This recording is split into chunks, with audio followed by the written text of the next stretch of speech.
pretty easy to tell we're on a small river with a pretty good sized boat. I got a bunch of rocks here, great big boulders right there.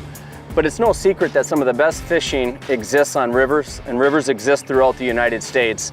Just because I'm a river rat doesn't mean I have to have a small boat. I happen to fish lakes and reservoirs a lot, and I have a pretty decent sized boat. I have a Verado 200 horsepower L4 behind me here. This is actually an 1875 Lund Pro V bass. I can still fish this comfortably on the river with a particular tool. You'll see that I have it outfitted on a hydraulic jack plate, which is basically a big chunk of aluminum on its own set of hydraulics mounted to the transom, and then the motor, as well as my shallow water anchors, is direct transom mount to it.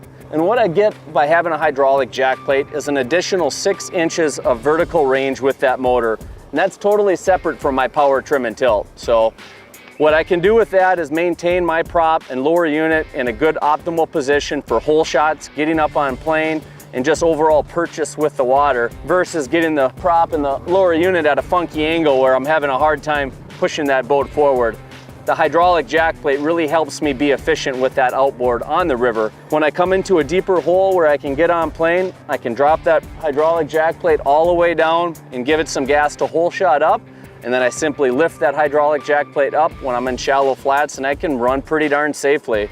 Obviously you want to use some common sense, and we know the limitations on the river, but in general with a boat like this I can comfortably run in 3 feet of water. This particular boat has a draft of about 16 inches. When things get really low, yeah, I'll scale back to a smaller boat, but maybe you have one boat, you can get use out of a boat like this on the river and have all the creature comforts and the technology that you've come to use on every fishing outing. A big motor also has the benefit of speed, which on a river can be really valuable because there's a lot of dead stretches.